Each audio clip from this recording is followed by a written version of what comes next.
Hello friends, नमस्कार। मैं मनोज कुमार स्वागत करता हूं आपका अपने यूट्यूब चैनल एसएससी तक पर। हम कंटिन्यू कर रखे हैं परसेंटेज की सीरीज और अभी तक हम 112 क्वेश्चन कर चुके हैं। 16 क्लासें हमने कर ली हैं। आज हमारी 17वीं क्लास है और 113 क्वेश्चन से हम स्टार्ट करेंगे। ऑलमोस्ट जितने भी टाइप के वैरायटी ऑफ क्वेश्चन हैं मैंने इसमें कवर करने की कोशिश की है। अगर कोई क्वेश्चन पेंडिंग रहते हैं या मिसलेनियस टाइप के क्वेश्चन हैं तो हम उनको प्रीवियस ईयर क्वेश्चन जब इसके बाद चैप्टर खत्म हो जाएगा उसके बाद उनमें सोल्व करेंगे। ये जो आप मैथ पढ़ रहे हो ये सभी एसएससी के जितने भी एग्जाम हैं, CGL, CHSL, CPO, MTS, CHSL और इससे अलग स्टेट पीसीएस वगैरह जिसमें एप्टीट्यूड का कोई पार्ट आता है, पटवार का एग्जाम हो गया, इन सभी के लिए बराबर लाभकारी है। आप इनको क्वेश्चन अगर देखते हैं तो आप किसी भी प्रीवियस ईयर एग्जाम की क्वेश्चन देखिए, कोई भी एग्जाम हो, मैं केवल आपको बेसिक कॉन्सेप्ट क्लियर करवा रहा हूँ रेशियो बेसिस पे। जब आप ये क्वेश्चन कर लेंगे पूरा परसेंटेज के 150 क्वेश्चन की जो सीरीज मैंने रखी है, इसके बाद मुझे नहीं लगता कि कोई ऐसा पैटर्न या ऐसा क्वेश्चन है जो कि आपसे सोल्व नहीं हो रहा है। ज़रूरत है अपने नोट्स बनाने की, तो उम्मीद कर ही रहा हूँ आप पढ़ रहे होगे, इतना नोट्स बना रहे होगे और नहीं भी स्टार्ट किया है तो सीरियसली अपनी पढ़ाई स्टार्ट कर दीजिए। हो सकता है कुछ लोगों का इस बार मेंस का एग्जाम है, कुछ का नेक्स्ट टाइम है, तो जैसे अपने अकॉर्डिंग कब क्या पढ़ना है आपको पता है, इस बारे में हम कभी फिर चर्चा करेंगे। चलिए हम क्वेश्चन स्टार्ट करते हैं। क्वेश्चन 113 आपको दिया था कि एक ट्रैक्टर का मूल्य 6200। इससे पहले मैं एक चीज बता देता हूँ आपको। देखिए, जब भी कम होने का आपसे पूछे या बढ़ने का, सक्सेसिव इंक्रीज और सक्सेसिव डिक्रीज की बात करें, यानी एक वैल्यू है 100 रुपए, मैंने कहा इस पे 10% कम होता है। ये कॉन्सेप्ट समझाने की कोशिश कर रहा हूँ जो नेक्स्ट क्वेश्चन में हमारे काम आएगा। देखिए, तो 100 पे 10% कम हुआ, इसका मतलब वैल्यू हमारी आ गई 90 रुपए। अब मैं बोल रहा हूं कि जो वैल्यू आई है, ये प्रेजेंट वैल्यू 90, इस पे भी 10% कम होता है, तो इस पे 10% और कम हो गया, तो 90 का 10% हो गया 9। तो जैसे ही 9 कम हुआ तो ये हमारा आ गया 81। जब इस टाइप की लैंग्वेज हो कि सक्सेसिव इंक्रीज या डिक्रीज, यानी एक संख्या पे कुछ प्रतिशत कम हुआ और जो रिजल्ट आया उस पे फिर कम हुआ, जब इस टाइप की लैंग्वेज हो तो इसको हम ऐसे सोल्व नहीं करेंगे, थोड़ा सा लेंदी होता है। इसके लिए हम क्या करेंगे, 10% के रेशियो आपको पता है 1/10, और आप देखना है इसको मैं कैसे सोल्व करूंगा कि 10 पे 1 कम हुआ तो 10 से 9, और फिर 10 पे 1 कम हुआ यानी दोबारा भी 10% ही कम हुआ है, तो 10 से 9 ये आ गया हमारा 100, तो ये आ गया 81। जो चीज आप ऐसे कैलकुलेशन करके कर रहे थे, इसमें अगर 3 साल, 4 साल, 5 साल तक कंटिन्यू 10% कम होता है तो आपकी कैलकुलेशन है वो थोड़ी सी लेंदी हो जाएगी। इसीलिए आप इस तरीके से इस चीज को सोल्व कर सकते हैं। वही रिजल्ट आया है। इसमें आप 3 साल का है तो 3 बार लिखिए रेशियो 10 से 9, 4 साल का है तो 4 बार लिख सकते हैं। इस रेशियो में आप, अगर आपको कभी ऐसा कहे कि एक बार 10% मूल्य बढ़ा दिया गया, फिर बढ़े हुए मूल्य पे 10% कम कर दिया गया, फिर 20% बढ़ा दिया गया, उसकी जैसे मर्जी है स्टेटमेंट बनाए, कम ज्यादा जैसे भी, आप इनको इसी तरीके से, जैसे 10 से 9 हुआ, फिर मानो 20% उसने बढ़ा दिया, तो आप इसको लिख दोगे 5 से 6, क्योंकि 20% का रेशियो 1/5। फिर उसने 11 से ही 1/9% कम कर दिया, ठीक है जी। 11 से ही 1/9 का रेशियो होता है 1/9, यानी 9 पे 1 कम कर दिया, आप फिर लिख सकते हो 9 से 8, और इनको मल्टीप्लाई करोगे तो ये इनिशियल रेशियो आ जाएंगे, इसको मल्टीप्लाई करोगे तो फाइनल रेशियो आ जाएंगे। ये कॉन्सेप्ट है। आपको ये जो हम कंपाउंड इंटरेस्ट करेंगे, चक्रवृद्धि ब्याज, उसमें पूरा इसी बेस पे हमें सोल्व करना है। इससे रिलेटेड एक क्वेश्चन था और ये जानकारी मैंने शायद एक वीडियो में पहले भी दी है। अभी इससे रिलेटेड एक क्वेश्चन हम करने जा रहे हैं। देखिए, आज का क्वेश्चन है 113। क्वेश्चन में आपसे कहा है एक ट्रैक्टर का मूल्य 6250 रुपए है। आपसे दिया है कि ट्रैक्टर का जो मूल्य है वो है 6250 रुपए, ठीक है जी। आपको अमाउंट दे दिया। आपसे कहा है पहले वर्ष में इसका मूल्य 10%, यानी फर्स्ट ईयर में जो इसका मूल्य है वो 10% कम होता है, उसके बाद 20% और उसके बाद 30% लगातार कम हो रहा है। नेक्स्ट ईयर में ये कम होता है 20% और नेक्स्ट ईयर में ये कम होता है 30%, ठीक है जी। ये आपको 3 डाटा उसने दिए हैं। ट्रैक्टर का मूल्य था 6250, 10% फर्स्ट ईयर में, 20% सेकेंड ईयर में और 30% थर्ड ईयर में कम होता है।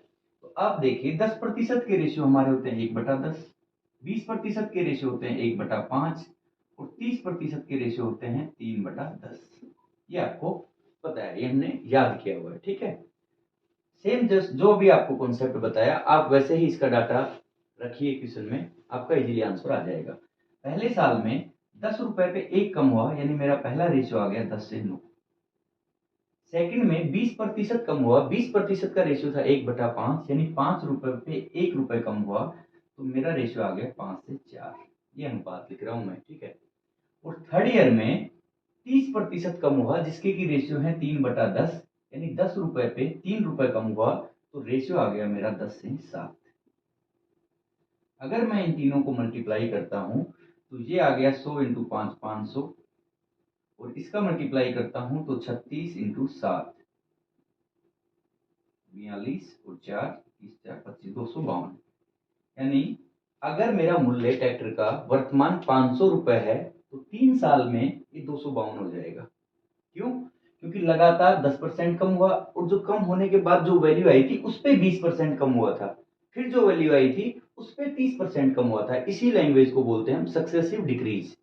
और ऐसे ही अगर बढ़ता है तो कंपाउंड इंटरेस्ट जब हम पढ़ेंगे उसमें ऐसे ही कंटिन्यू इंक्रीज होता है। तो ये वाली चीज आपकी जो ऐसा ही सॉल्यूशन आप बना रहे हैं, ये हमेशा सक्सेसिव इंक्रीज या डिक्रीज को बताएगा।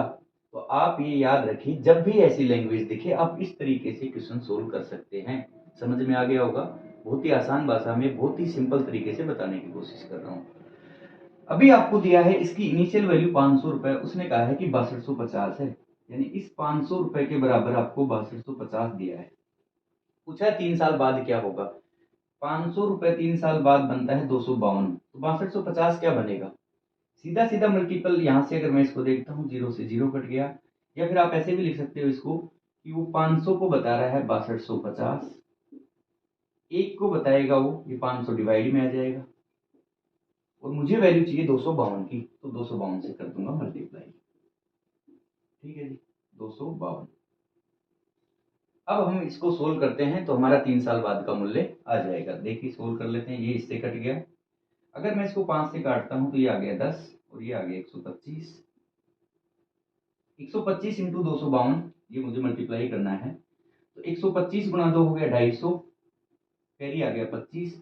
125 इंटू 5, ये हो गया 625, और 25 650। 650 के लिए आ गई 0, कैरी आ गया 65, और 125 इंटू 2, ये आ गया 250, और 65, 250 और 65 हो गया 315। ठीक है जी, और 10 नीचे था, इसका जैसे ही मैंने 10 से 0 कट गई, और मेरा आंसर आ गया 3150 रुपये। यानी 3 साल बाद उसका जो मूल्य आएगा वो आ जाएगा 3150 रुपये। इतना बड़ा मल्टीप्लाई आपसे नहीं हो तो इसको टुकड़ों में जैसे आपको उचित लगे।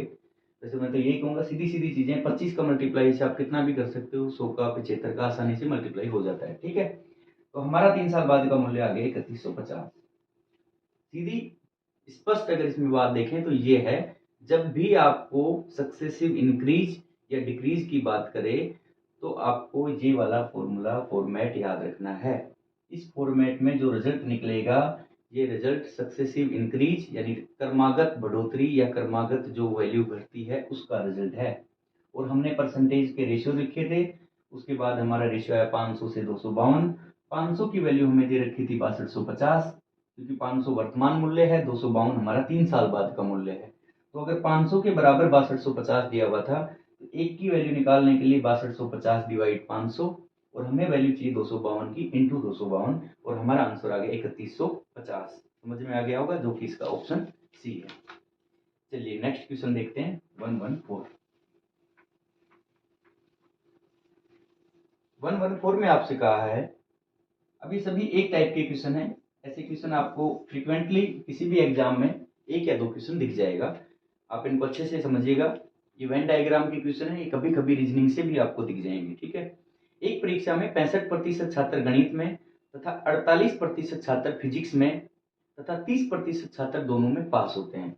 आपको बनाना है वेन डायग्राम। ठीक है जी, अब आपसे कहा है एक पोर्शन हो गया मेरा मैथ का, एक पोर्शन हो गया फिजिक्स का, और ये जो मेरा पोर्शन है जो दोनों के लिए कॉमन है, ये मेरा दोनों का कॉमन हो गया। ठीक है जी, आपसे कहा है 65% छात्र गणित में, यानी इस पूरे गोले का रिजल्ट, ये जो है मैथ का पोर्शन है, ये इसके अंदर टोटल वैल्यू आएगी मेरी 65%, और सेकंड में आएगी मेरी 48%। लेकिन ये जो दोनों का क्या है, सबसे पहले मुझे दोनों की जो संख्या है वो लिखनी पड़ेगी।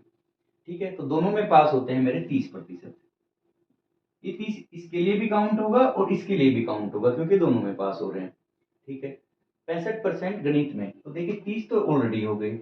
अगर मैं 35 और कर दूं तो ये हो गए 65%। इस बुक्स का, मैथ वाले बुक्स का, आप देखिए 35 प्लस 30, क्योंकि दोनों में काउंट होगा 30, 65 बन गया।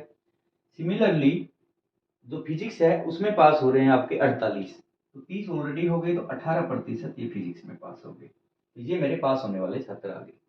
जब भी आप इस क्वेश्चन में ये कॉमन संख्या रखेंगे तो ये ध्यान रखना कि सबकी वैल्यू सेम है। वैल्यू का मतलब कि जो साथ में दिया है पास होने वाले हैं या फेल होने वाले हैं। आपको क्वेश्चन में थोड़ा सा चेंज कर देगा वो, कि यहाँ पे जो संख्या है ये फेलवान होने वालों की देगा और ये दोनों दे देगा पास होने वालों की, इसलिए इसको आपको सेम रखना है। ये सभी डाटा मेरा था, ये सब पास होने वाला डाटा था, इसलिए मैंने सीधा उठा के इसको रख दिया। एक क्वेश्चन करेंगे ऐसा जिसमें अलग होगा, ताकि आपको ये ध्यान रहे कि यहाँ जितनी भी संख्याएं लिखी हैं ये सब पास होने वालों की संख्याएं लिखी हैं। ठीक है, वो ऐसा भी बोल सकता था इस स्टेटमेंट को कि 70% छात्र, इसमें दिया ना 30% छात्र दोनों में सफल होते हैं, 70% छात्र दोनों में फेल हो जाते हैं, वही बात थी। तब हमें उस फेल को नहीं लेना था, क्योंकि यहाँ हम पास का डाटा लिख रहे हैं, यहाँ भी पास का, तो यहाँ भी मुझे पास का ही लिखना था। और 70 दोनों में फेल हो गया, इसका मतलब हुआ कि 30 दोनों में पास हो गए। ये आपको ध्यान रखना है। तो ये मेरा पास का टोटल डाटा आ गया, 8 और 5 13, 1 3 6 7 और 1 8, यानी 83% छात्र हैं वो मेरे पास हो गए। ठीक है जी, फिजिक्स में और मैथ्स में दोनों में अगर मैं कंबाइंड करता हूँ तो 83 प्रतिशत छात्र पास हो गए। तो फेल कितने हुए भाई? टोटल 100% है, 83% छात्र अगर पास होते हैं तो 17%, 100 माइनस 83, ये मेरे फेल होने वाले छात्र आ गए। ठीक है जी, और 17% की मुझे इसमें कहीं यही पूछा है इसमें, तो कितने प्रतिशत छात्र दोनों विषयों में असफल रहे, इतना ही पूछा था, आगे क्वेश्चन नहीं है। 17% मेरा आंसर आ गया। ठीक है, समझ में आ गया होगा, बहुत ही आसान क्वेश्चन था। पहला बेसिक था इसलिए थोड़ा सा टाइम लगा है, नेक्स्ट क्वेश्चन से हम टाइम नहीं लगाएंगे इसमें। ठीक है जी, चलिए क्वेश्चन 115 देखते हैं। 115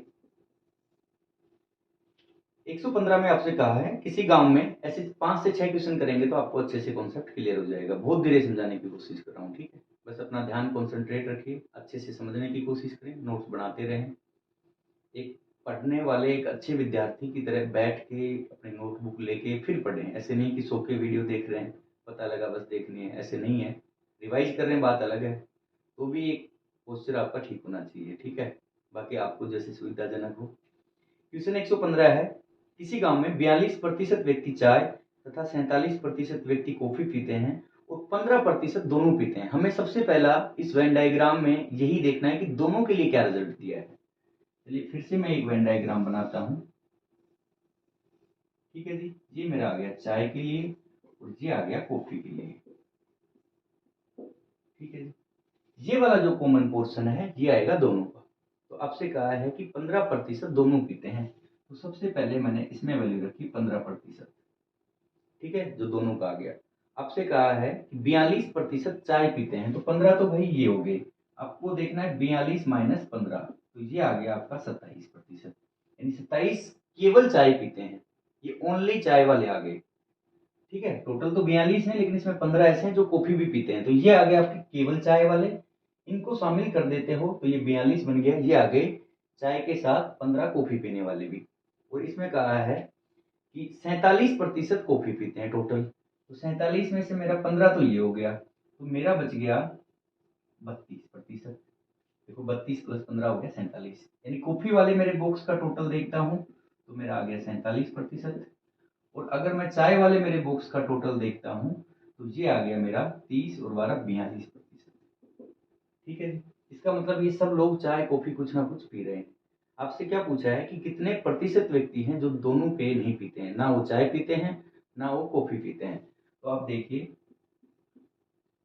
7 5 12 और 2 14, 1 4 5 और 2 7, 74% लोग ऐसे हैं जो चाय कॉफी या दोनों कुछ ना कुछ पी रहे हैं।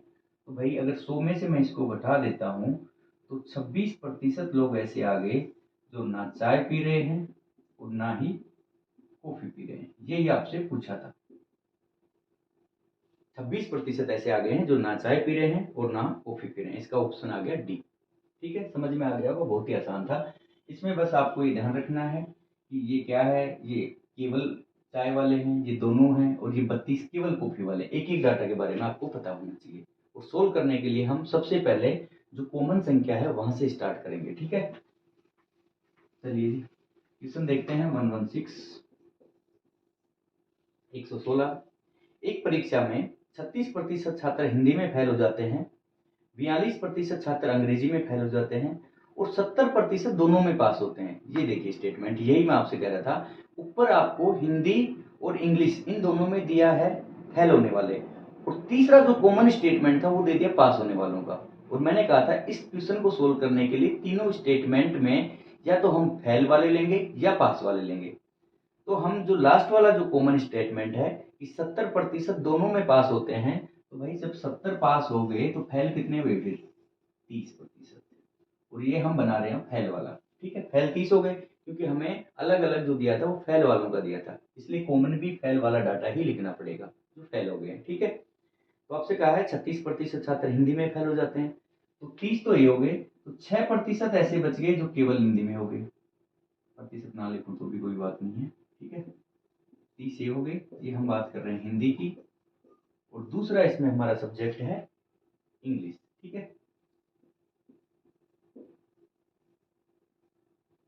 तो ये हिंदी का अगर आप टोटल देखेंगे तो मेरा 36 आ गया, 36%, जिसमें 30 दोनों में थे और 6 केवल हिंदी में थे।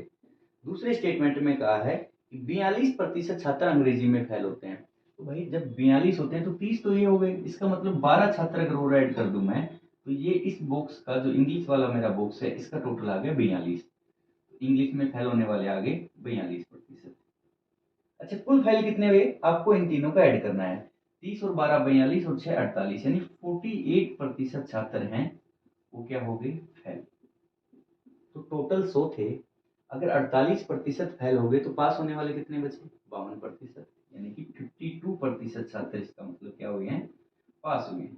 इस क्वेश्चन को आगे बढ़ाना चाहेगा ये, तो आपको क्या करेगा, आपको बोल देगा यदि पास होने वाले छात्रों की संख्या 5200 थी तो कुल छात्र बताओ। तो आप यहाँ से देख लो कि भाई पास 52% हुए हैं, 52% बराबर 5200, तो 100% की वैल्यू क्या आएगी। इस तरीके से आपको स्टेटमेंट देके पूछ सकता है। ठीक है, ये आपका बेसिक क्लियर हो जाए कि कैसे हमें ये फेल और पास वाला डाटा निकालना है। ठीक है, उम्मीद कर रहा हूँ समझ में आ गया होगा। इतना ही पूछा था, तो बताइए कितने प्रतिशत छात्र हिंदी और अंग्रेजी में पास होते हैं, वो हमारा आ गया 52%। फेल पूछ रहा है 48%। ठीक है, चलिए क्वेश्चन 117 देखते हैं। ये आपकी बेसिक्स क्लियर करने के लिए है, जिनकी मैथ्स बहुत कमजोर है, जिनको लगता है कि मुझे मैथ समझ में नहीं आएगी, उन लोगों के लिए बहुत ही फायदेमंद है। अगर आप अच्छे से इनको पढ़ते हैं, समझने की कोशिश करते हैं। अगर आपकी स्पीड तेज है तो अपने अकॉर्डिंग स्पीड सेट कर लीजिए, ऐसा आपको मोबाइल ऑप्शन देता है आपका। ठीक है, आपकी स्लो है तो स्लो तो मैं ऑलरेडी पढ़ा ही रहा हूँ, उससे भी स्लो है तो आप कम भी कर सकते हैं।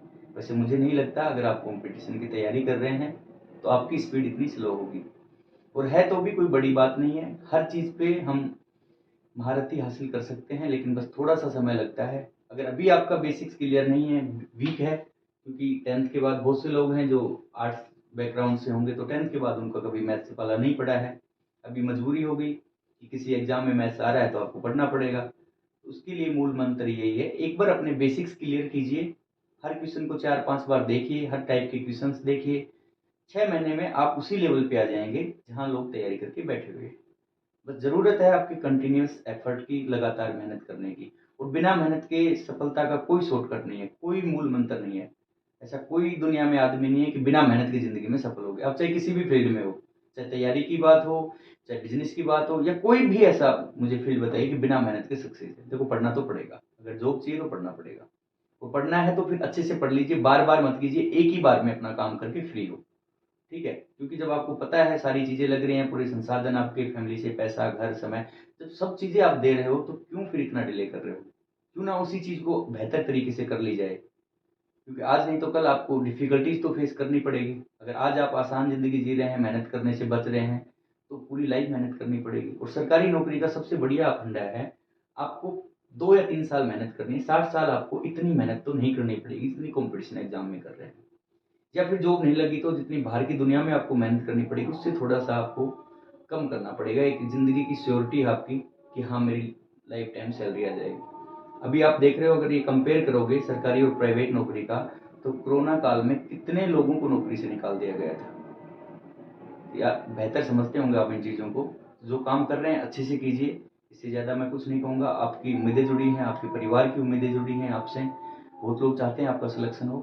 तो चलिए, ज़्यादा हम इस बारे में बात नहीं करेंगे, ऐसे ही मैं आपसे कंटिन्यू कर लिया ये चीज़ें। चलिए नेक्स्ट देखते हैं क्वेश्चन 117। सेम इसी टाइप का क्वेश्चन है।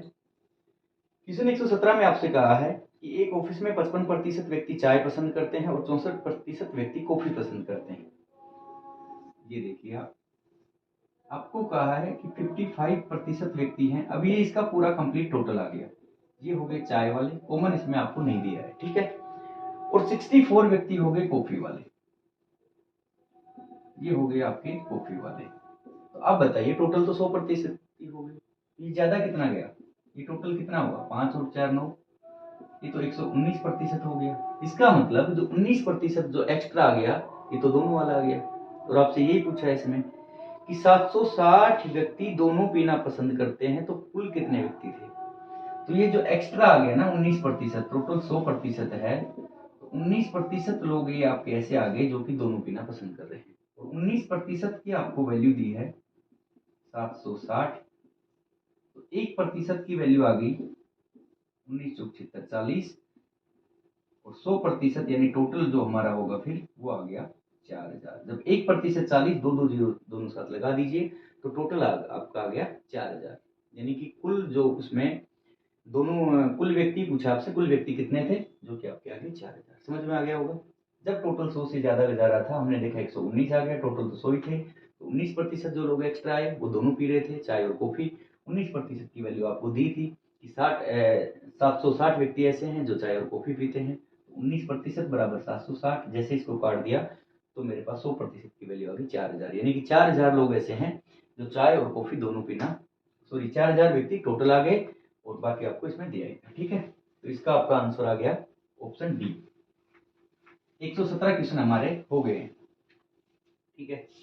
क्वेश्चन 118 देखते हैं। 118 में आपसे कहा है, अच्छा क्वेश्चन है, देखना इसको समझने की कोशिश करना। 118 में आपसे कहा है कि एक परीक्षा में स्टेट ए में पास होने वाले छात्र स्टेट ए से शामिल होने वाले छात्रों का 6% है। यानी आपके पास है ये राज्य, ठीक है जी। और इसमें दो आपको कंडीशन दी है, एक है टोटल शामिल होने वाले छात्र, ये राज्य से कितने लोग शामिल हुए, ठीक है, शामिल छात्र। और दूसरी कंडीशन में दिया है इसमें पास होने वाले, ठीक है जी। इतना वहां सजा के आपको नहीं लिखना, जस्ट समझाने के लिए बता रहा हूँ, चीजें समझ में आ जाए। आपसे कहा था कि एक परीक्षा में स्टेट ए में पास होने वाले छात्र शामिल होने वाले छात्रों का 6% है।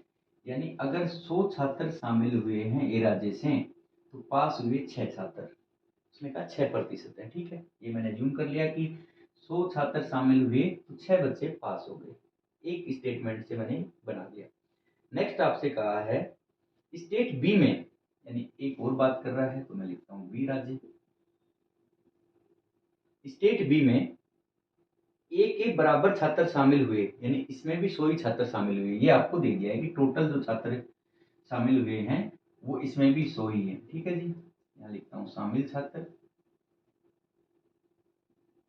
और यहाँ लिखता हूँ मैं पास वाले छात्र, ठीक है।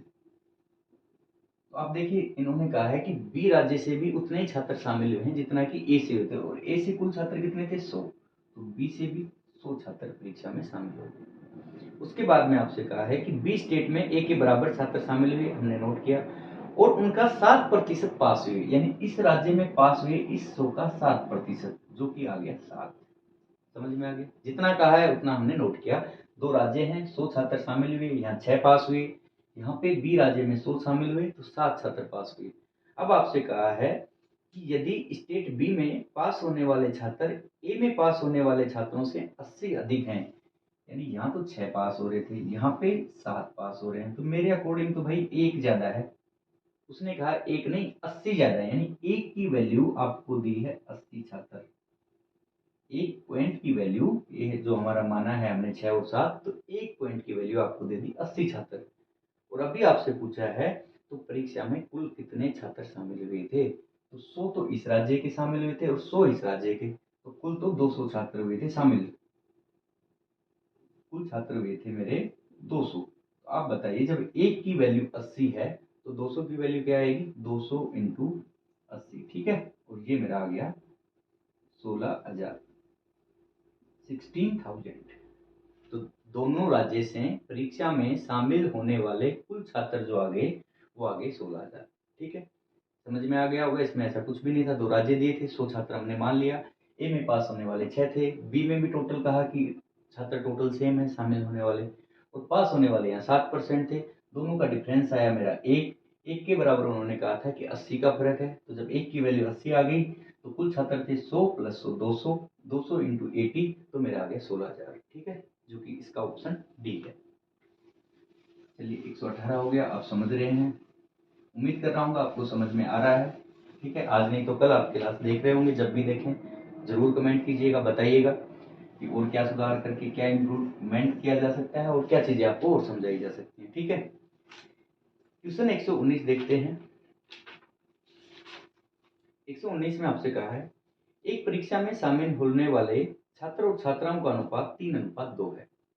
देखिए पहले मुझे दिया है कि जो एग्जाम में शामिल हो रहे हैं, शामिल छात्र और छात्रा, यानी ये हो गए बॉयज और ये आ गए गर्ल्स, इनका अनुपात दिया है जो बच्चे शामिल हुए हैं, और वो मुझे दिया है 3:2। यानी अगर 3 छात्र शामिल होते हैं तो छात्राएं शामिल होती हैं 2। अब दिख रहा होगा आपको अनुपात 3:2, ठीक है। नेक्स्ट स्टेटमेंट में कहा है कि परीक्षा में पास होने वाले छात्र और छात्राओं का अनुपात, दोबारा मुझे अनुपात दिया है लेकिन इस बार दिया है पास वाले बच्चों का, ठीक है। तो पास वालों फिर लिखता हूं मैं बॉयज और गर्ल्स, और इनका मुझे अनुपात दिया है 3:4। यानी अगर बच्चे 3 पास होते हैं लड़के, तो लड़कियां पास हुई हैं 4, ठीक है जी। आपसे कहा है यदि कुल छात्राओं का 80% छात्राएं परीक्षा में पास हुई हों, यानी जितनी लड़कियां परीक्षा में अपीयर हुई थी, एग्जाम दिया था, उसका 80% छात्राएं पास हो गई, तो देखिए शामिल होने वाले तो ये हैं, तो मुझे 2 का 80% निकालना पड़ेगा। और मैंने जब भी आपको कहा है ये कि जब भी आपको ऐसा दिखे कि हमें अनुपात का प्रतिशत निकालना है, तो आप ही रेशियो तो है भाई, आप इसको 2 जीरो लगा दो। तो मैं इनको मान लेता हूँ कि 300 लड़के हैं और 200 लड़कियां हैं, और टोटल अगर यहाँ देखूंगा तो 500 आ गई, क्योंकि इसकी प्रतिशत निकालने की बात आ गई तो मैंने इसके साथ जीरो लगा दिया। तो 200 का मैं 80% इजीली निकाल लूंगा। ये मुझे पता लगा कि 80% छात्राएं लड़कियां पास हुई, तो 200 का 80% हो गया 8 इंटू 2 16, और एक जीरो लगी 160। 200 का 80% आ गया 160। ये कौन है, लड़कियां हैं जो कि पास हो गई, ठीक है जी। और यहाँ पे आप एक चीज देखिए कि पास होने वाले बॉयज और जो गर्ल्स का रेशियो है वो है 3:4। यानी ये जो 4 है ये 160 को रिप्रेजेंट कर रहा है भाई, क्योंकि लड़कियां तो पास 160 ही हुई है ना, तो इस 4 की वैल्यू 160 है। तो जब 4 160 है तो किससे मल्टीप्लाई किया होगा इसने, 40 से, तभी 160 बना। तो इस 3 को भी मैं 40 से मल्टीप्लाई करूंगा, इसका मतलब ये हुआ कि लड़के 120 पास हो रहे हैं। समझ गए आप, छोटा सा आपको क्लू दिया था। यहाँ तो क्वेश्चन दिया था 3:2 में शामिल हुए, 3:4 में पास हुए, ये तो क्वेश्चन था। आपको क्लू ये दिया था कि जो छात्राएं हैं उनका 80% पास करती हैं, तो मैंने इसको डबल जीरो लगा के 300 और 200 इनकी संख्या बनाई, इसका 80% निकाला 160। 160 छात्राएं पास हुई, तो 160 किसकी वैल्यू है, क्योंकि छात्राओं का तो अनुपात 4 है, तो पास होने वाली है। तो 4 की वैल्यू जब 160 थी तो इसको 40 से मल्टीप्लाई करना पड़ा, तभी 160 आया। तो मैंने 3 को भी 40 से मल्टीप्लाई किया, तो बॉयज पता लगा कि 120 लड़के हैं जो एग्जाम पास कर रहे हैं। अब आपसे क्या पूछा होगा, जो भी इसमें पूछेगा इजीली सोल्व हो जाएगा आपका। तो आपसे पूछा है कितने प्रतिशत विद्यार्थी ने परीक्षा पास की।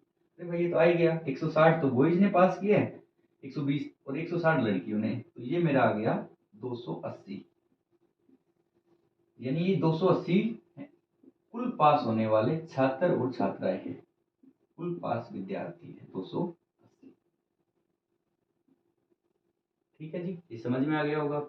अब प्रतिशत में अगर इससे पूछा आपको प्रतिशत में ही पूछेगा ना, ये तो हम कुछ भी एज्यूम कर सकते थे। तो आप देखिए 280 500 का कितना प्रतिशत, ये आ गया 56%। 28 दूनी 56, ये 0 से कट गया और इसमें आप इसको डिवाइड देंगे तो आ गया 56%, यानी 56% छात्र छात्राओं ने परीक्षा पास की। ठीक है, समझ में आ गया होगा, बहुत ही आसान क्वेश्चन था। चलिए फिर देखते हैं, 119 क्वेश्चन हमारे हो गए हैं। क्वेश्चन 120 देखते हैं अभी।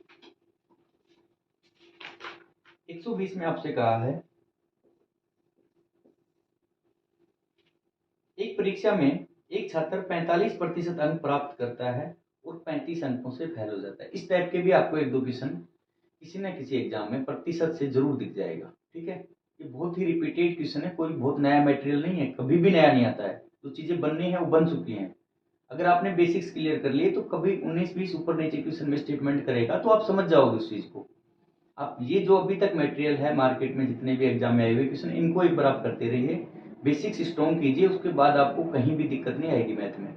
ठीक है, तो इस टाइप के भी क्वेश्चन आते हैं। देखिए अभी आप, एक परीक्षा में एक छात्र 45% अंक प्राप्त करता है, या उसने 45% अंक प्राप्त किए।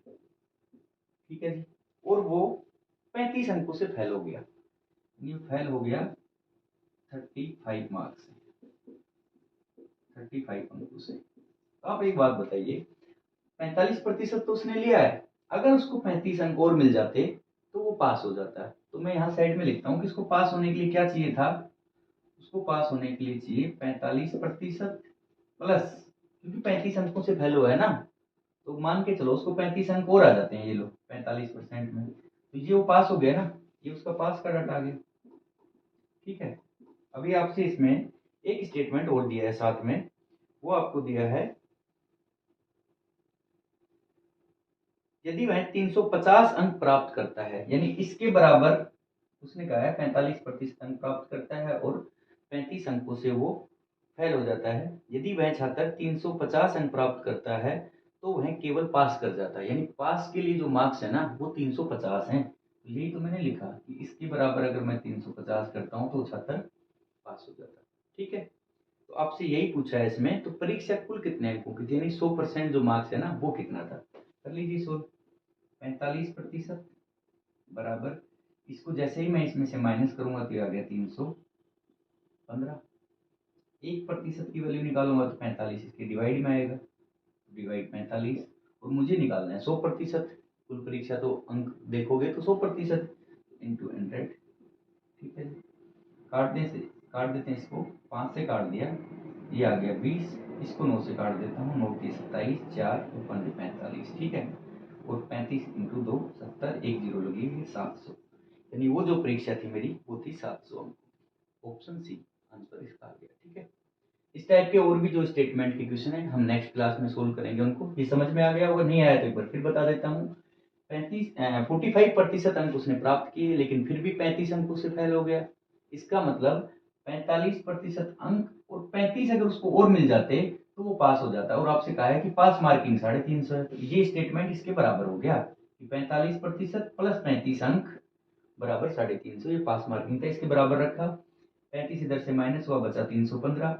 45% की वैल्यू 315 आई, तो 1% निकाला मैंने, 315/45, और मुझे निकालना था 100% इंटू 100, तो मेरा आ गया 700 अंक, यानी मेरी परीक्षा थी 700 अंक की। ठीक है, उम्मीद कर रहा हूँ आपको बहुत अच्छा समझ में आ रहा होगा। देखते रहिए आप क्लास कंटिन्यू, नोट्स बनाते रहिए। चलिए आज के लिए इतना ही, थैंक यू, जय हिंद।